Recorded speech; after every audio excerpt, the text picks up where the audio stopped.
Okay, so the last specific application in 6.4 related to exponential growth, or decay in this case, is Newton's law of cooling. And this formula comes from the following differential equation.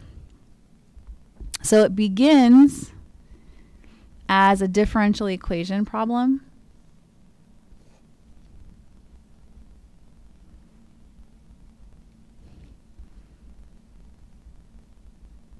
Slightly different than the last one. So this differential equation looks like this.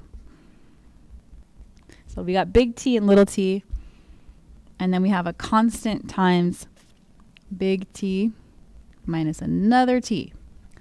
All kinds of t's. So big T is equal to final temperature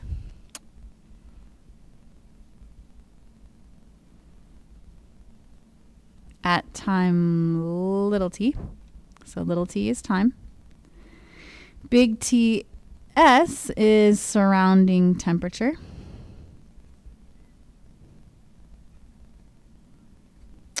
And then the solution to this, which I'm not going to walk through like I did with the other one because you don't need to know it necessarily.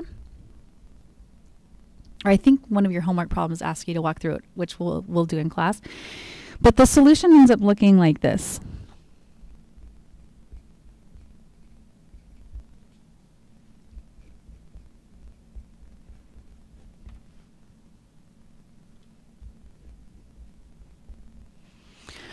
Where K is your rate of cooling, I guess. So K is the rate at which it's cooling.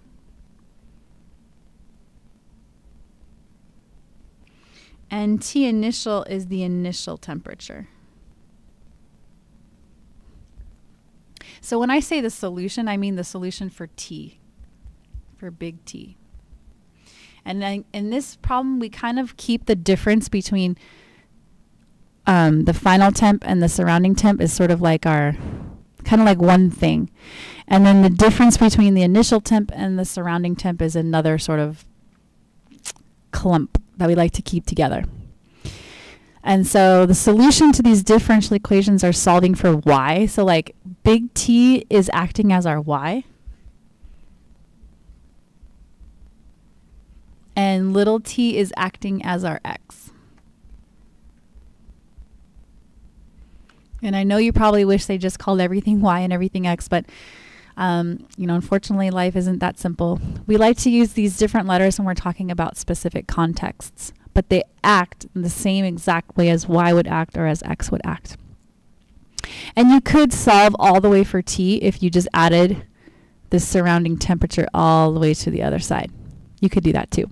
But I'll just leave it like this because as you'll see, it helps us solve the problems. Okay, so let's go ahead and do them.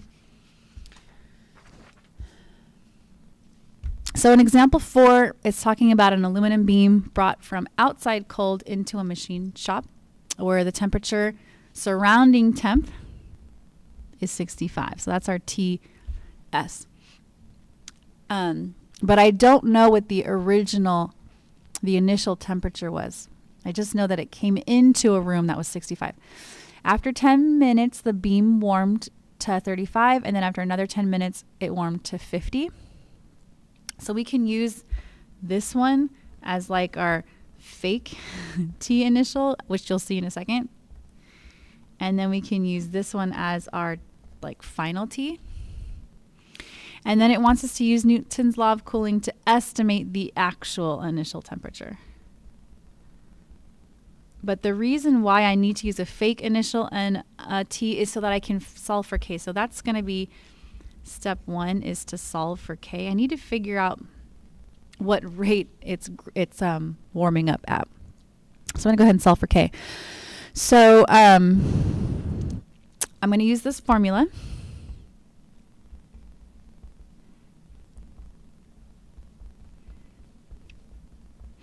I'm going to use the 35 as my fake initial and then this as my final. And then, of course, 65 is the surrounding. And since 10 minutes passed between these two, I'll use that as my T. So I'll have 50 minus 65 equals 35 minus 65 e to the k times 10. Since 10 minutes passed, or within the 10 minutes that passed, it went from 35 to 50. So then I get negative 15 is equal to negative 30 e to the 10k. Divide both sides by negative 30. And I get 1/2 equals e to the 10k. And then this is where the ln comes in. So we can cancel out the e. So I get ln of 1/2 equals 10k. So k is equal to ln of 1/2 divided by 10. And we're going to go ahead and store this in your calculator because we don't want to round, because you end up with a less accurate answer. So let's remind ourselves how to do that. So I'm going to go ahead and find ln of 1/2 divided by 10.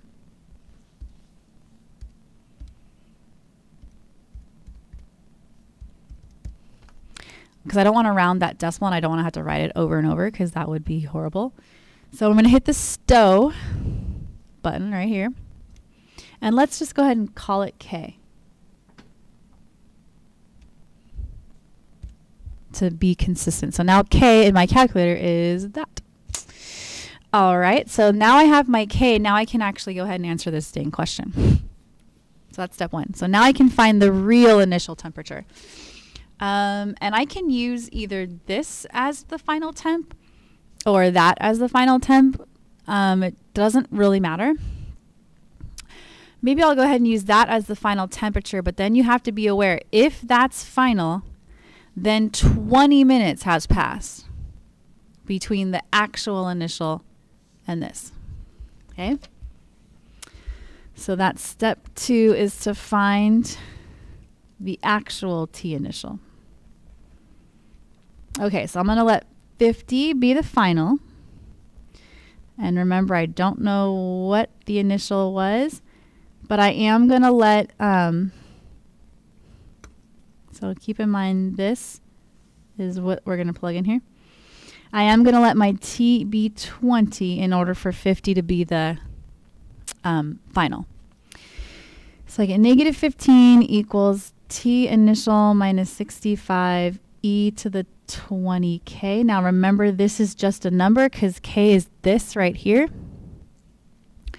So let's go ahead and divide by that.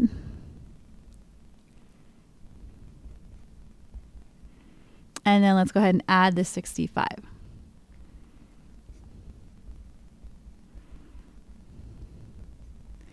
So let's go ahead and work that out on the calculator right quick. Okay, and we got to be careful, as we know. Got to make sure we have everything in correctly. So negative 15 divided by e to the power of 20 times k that we stored earlier is that. And then I'm going to add 65. So it looks like the initial temperature was 5 degrees Fahrenheit.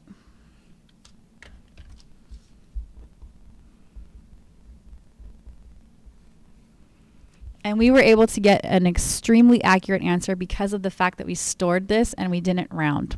So you never want to round in the middle of the problem. You don't want it, you want to keep it there all the way to the end, so we can use that store feature in our calculator to do that. Okay, so that's one application of Newton's cooling, and then this is the last one. So it says here the temperature of an ingot of silver is 60 degrees Celsius above room temperature. Okay, so what you need to understand, what that is saying is that 60 is equal to T minus TS, because TS is the room temperature. So room temperature is TS. So 60 degrees above the room temperature would be the difference between the temperature of the object and the room temperature. So 60 is this whole glob together. And that's what it is right now. So it says right now. So that's why I'm using T, not T initial. 20 minutes ago, so back up 20 minutes, it was 70 degrees above room temperature. So that means this 70 is equal to the initial temperature minus the surrounding temperature, because I don't know what room temperature is, but I know that my initial temperature of this ingot of silver was 70 degrees more than room temperature. So if you subtract them, you'd be left with a difference of 70. Okay. So then part A says, how far above room temperature will the silver be 15 minutes from now? So how far above room temperature? They're asking me to basically solve T minus TS 15 minutes from now. So first thing I need to do is find K.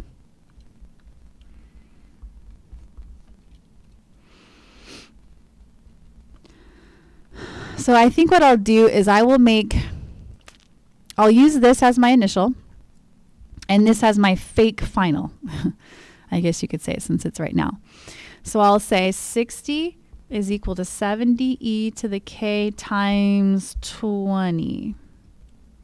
So 20 minutes passed and the difference in temperature went from 70 to 60. Then I'll divide.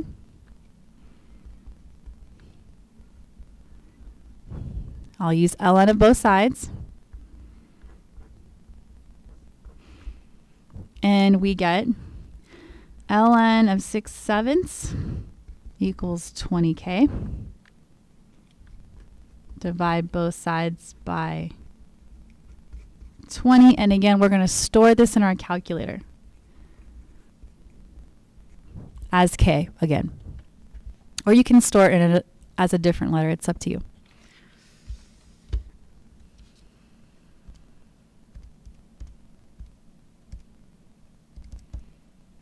So I'm going to store minus k. Okay, so now when I refer to k in my calculator, now it's this number as opposed to the one in the last problem. Okay, so now we found k. So now we're going to find how far above room temperature the silver will be 15 minutes from now. So that means I'm going to use this as my initial temperature because this is what it is right now. And now I'm going to go 15 minutes into the future. So I'm going to use 60 as my initial difference in temperature, and I'm going to find what the final difference in temperature will be after 15 minutes has passed. So this will be 60 e to the k, this k, times 15. These are all numbers, so I just plug that into the calculator. There's no variables there. This k is this number right here. So let me figure out what that would be.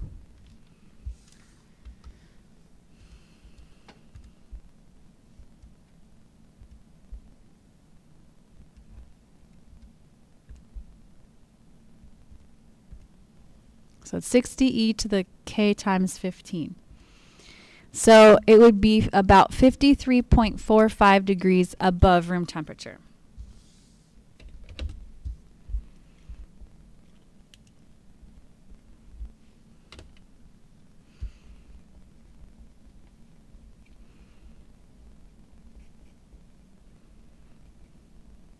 And that's because the difference between them was this much. So that's part A, and then part B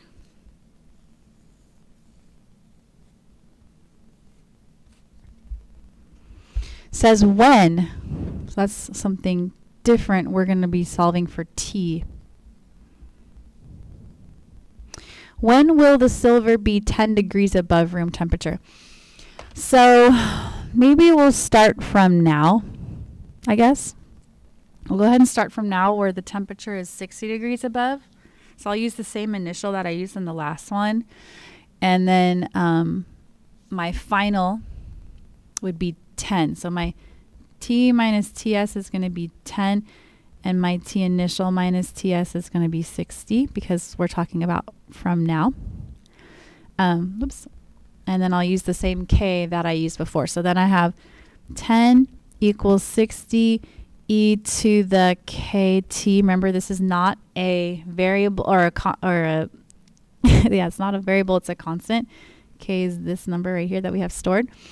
First I'll divide by 60. So I get 1/6 is equal to e to the kt. Then I'll go ahead and take ln of both sides.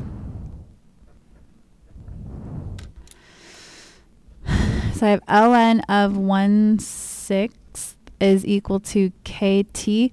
So t is going to be equal to ln of 1/6 divided by k. So let me plug that into the calculator.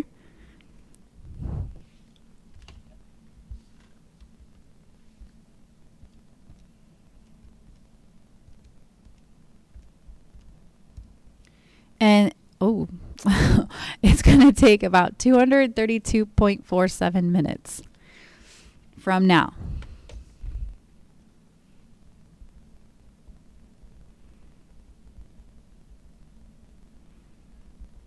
Which that's kind of weird to think of minutes like that. So that would be, let's divide that by 60.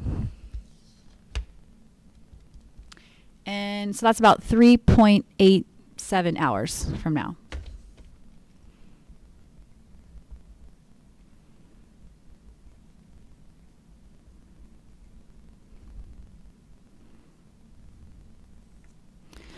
Okay, so that's it for 6.4 as far as Calc AB is concerned.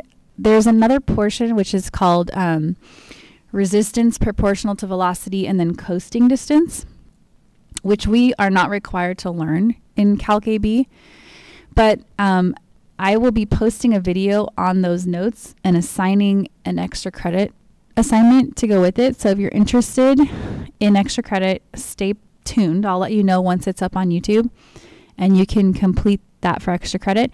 But for the regular credit, basically we're done with 6.4. So if you have any questions, come find me in tutorial and I will see you in class. Bye.